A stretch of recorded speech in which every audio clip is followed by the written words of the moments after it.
Hello students, excellent exam में मैं वीरेंद्र आप सभी का फिर से स्वागत करता हूं। दोस्तों, आज हम पढ़ने वाले हैं एनसीईआरटी कक्षा 10 की मैथ, जिसमें हम पढ़ रहे हैं अध्याय 1 वास्तविक संख्याएं रियल नंबर्स के बारे में। दोस्तों, प्रश्नावली 1.3 का आज हमारा क्लास पहला है। ठीक है, तो दोस्तों क्लास स्टार्ट करने से पहले मैं उन स्टूडेंट से कहना चाहूँगा जो भी अभी तक जो इस चैनल पे पहली बार हैं या जिन्होंने लाइक सब्सक्राइब और शेयर नहीं किया है, फटाफट लाइक सब्सक्राइब और शेयर कर दीजिए और हमारे चैनल से जुड़ जाइए। ठीक है दोस्तों, एक बात और, हमारे मैथ की क्लास डेली शाम 5 बजे चलती है। ठीक है, कितने बजे? डेली शाम को 5 बजे। ठीक है, कितने बजे? शाम को 5 बजे। तो हमारे चैनल से जुड़े रहिए। डेली शाम 5 बजे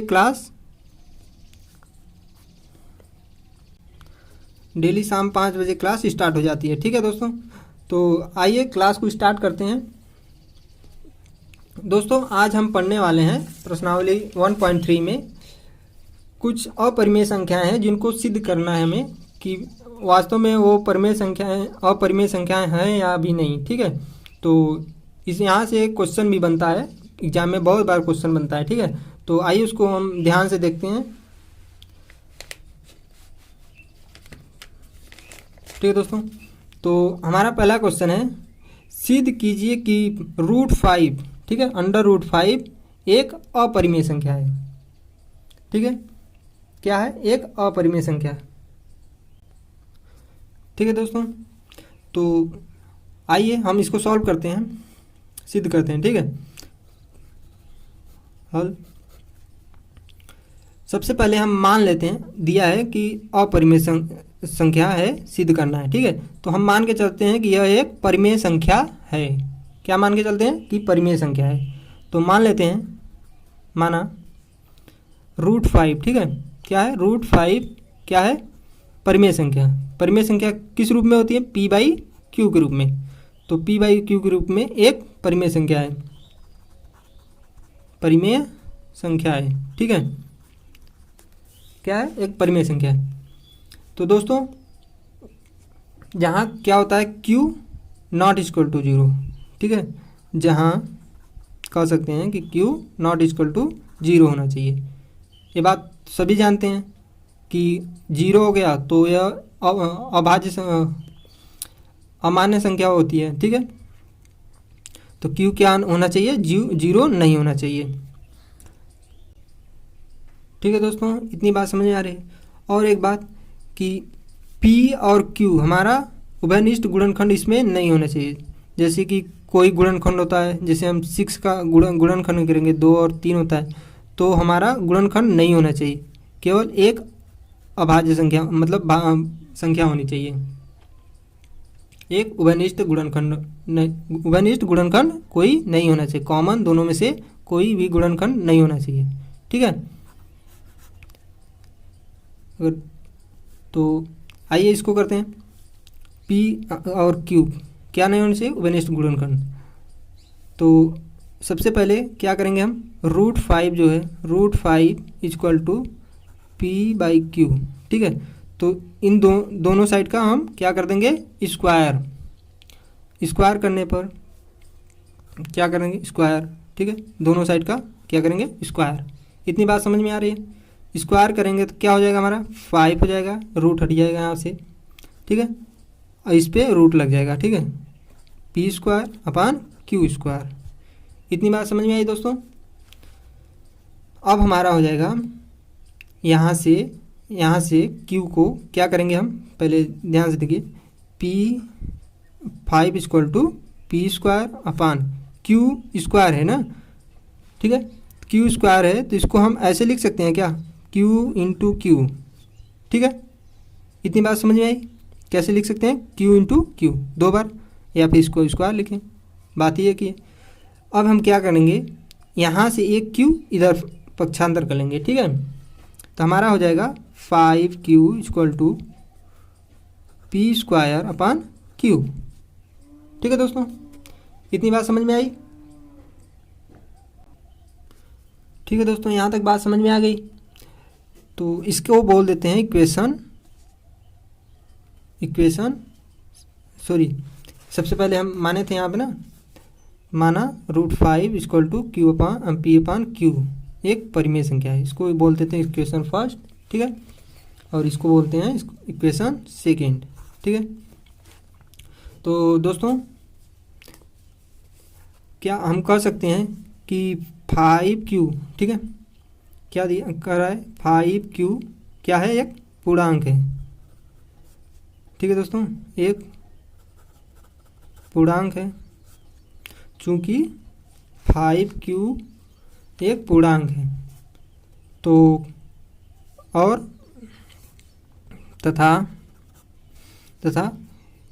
P²/Q, ठीक है, P²/Q में कोई उभयनिष्ठ गुणनखंड नहीं है,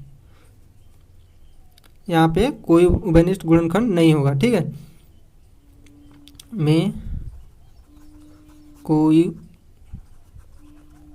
उभयनिष्ठ गुणनखंड नहीं है, ठीक है। इसलिए कह सकते हैं क्योंकि 5Q एक पूर्णांक है तथा P²/Q में कोई उभयनिष्ठ गुणनखंड नहीं है, ठीक है, इसलिए हम कह सकते हैं कि P²/Q, ठीक है दोस्तों, नॉट इक्वल टू 5Q के। इतनी बात समझ में आई? यह इसके बराबर नहीं होगा क्योंकि यह एक पूर्णांक है और इसमें कोई उभयनिष्ठ गुणनखंड ही नहीं है, इसलिए इसके बराबर नहीं होगा, ठीक है, जो कि हमारे इस समीकरण के जस्ट अपोजिट है। देखिए यहाँ आप कह रहा है 5Q इक्वल टू P²/Q, लेकिन यहाँ पे हम क्या देख रहे हैं कि P²/Q 5Q के बराबर नहीं है, ठीक है। तो हम कह सकते हैं कि हमारा मानना जो माने थे कि √5 इक्वल टू PQ एक परिमेय संख्या है, ये हमारा गलत है, ठीक है, जो हम माने हैं वो गलत है। तो हम कह सकते हैं कि हमारा मानना ठीक है दोस्तों, तो हम कह सकते हैं कि P²/Q not equal to 5Q, ठीक है, जो कि समीकरण 2 इक्वेशन 2 है जो उसके विपरीत है, जो कि समीकरण 2 के विपरीत है। क्या है? विपरीत, ठीक है। तो हम कह सकते हैं इसलिए हमारा मानना गलत है। इसलिए क्या होगा, √5 क्या होगा, एक अपरिमेय संख्या है, ठीक है, एक अपरिमेय संख्या होगी, ठीक है। इतनी बात समझ में आ गई दोस्तों? अगर आ रही है बात समझ में तो लाइक करिए, ठीक है दोस्तों। अगर यह बात समझ में आ गई होगी तो लाइक और कमेंट करिए, अगर नहीं समझ में आया तब भी कमेंट करिए, ठीक है दोस्तों, इसमें कोई इशू नहीं है, आपके लिए सभी बटन है, ठीक है। तो आइए एक और क्वेश्चन के माध्यम से इसको समझते हैं।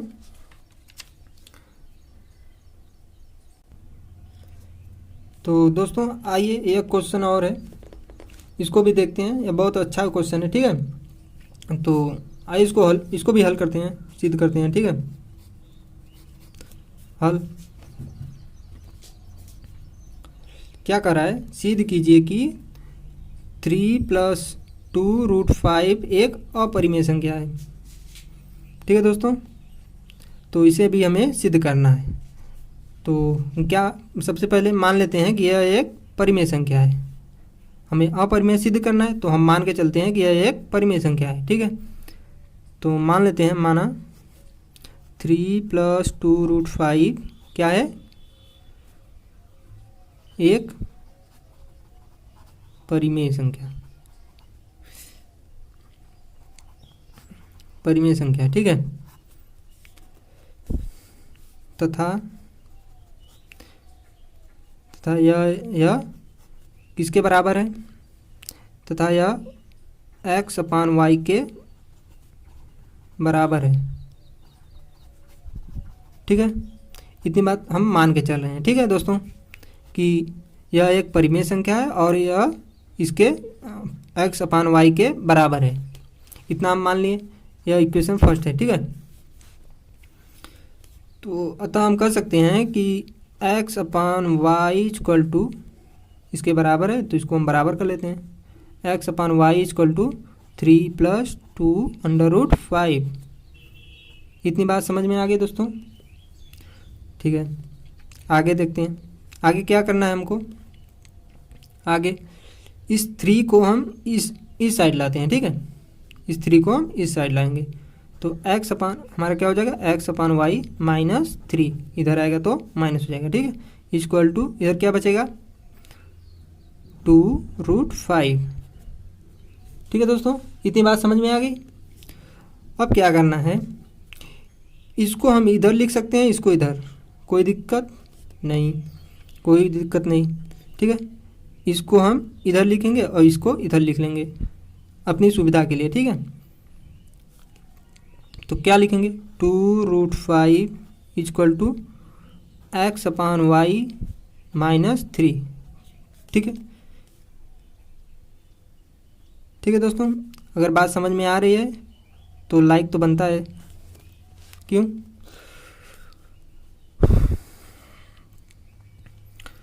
तो क्या है आगे, आगे देखते हैं कि √5 है, ठीक है। √5 को इधर ही रहने दे, दो को इधर इस साइड लाते हैं, ठीक है। √5 इक्वल टू x अपान हो जाएगा 2y -3/2। यह बात समझ में आ गई दोस्तों, कैसे लिखें। 2 को इधर लाएं तो इसके भी नीचे जाएगा और इसके भी नीचे जाएगा, ठीक है। तो इसके पहले हम दोस्तों ध्यान दीजिए कि हम इसके पहले वाले क्वेश्चन में हम सिद्ध कर चुके हैं कि √5 क्या है, एक अपरिमेय संख्या है, ठीक है दोस्तों। कर सकते हैं, ठीक है दोस्तों। तो √5 क्या है, एक अपरिमेय, तो हम कह सकते हैं अतः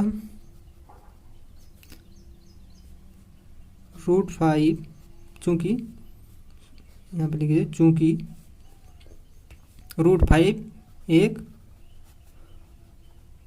अपरिमेय संख्या, क्या है, एक अपरिमेय संख्या है, ठीक है। और हमारा x अपान 2y -3/2 क्या है, एक परिमेय संख्या है, क्या है, परिमेय संख्या है, ठीक है। तो दोस्तों इतनी बात समझ में आई कि √5 हमने सिद्ध कर चुका है कि √5 एक अपरिमेय संख्या है, जो और इतना हमारा एक परिमेय संख्या है, ठीक है। ये तो परिमेय संख्या है, ये तो हम सभी जानते हैं, और √5 को हमने प्रूव कर चुका है कि √5 एक अपरिमेय संख्या है। तो हम जो माने थे कि x upon y equal to 3 + √2 क्या है, एक परिमेय संख्या, वो गलत है, ठीक है।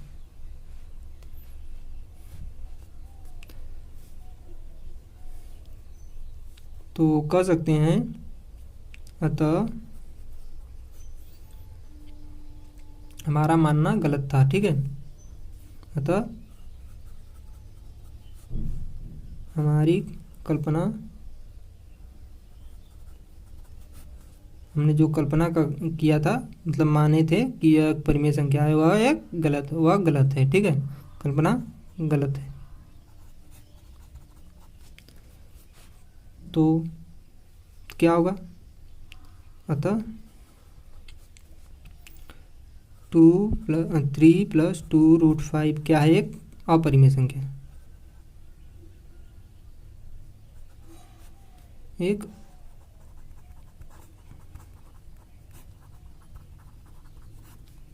संख्या। ठीक है दोस्तों, यहाँ तक बात समझ में आ गई कि यह एक अपरिमेय संख्या क्यों है। तो दोस्तों, अगर बात समझ में आ गई तो लाइक, सब्सक्राइब और शेयर करिए। अगर नहीं समझ में आए तो कमेंट बॉक्स में कमेंट करिए। और तो दोस्तों, आज के लिए बस इतना ही। मिलते हैं नेक्स्ट क्लास में। तब तक के लिए टेक केयर, बाय बाय, जय हिंद, जय भारत।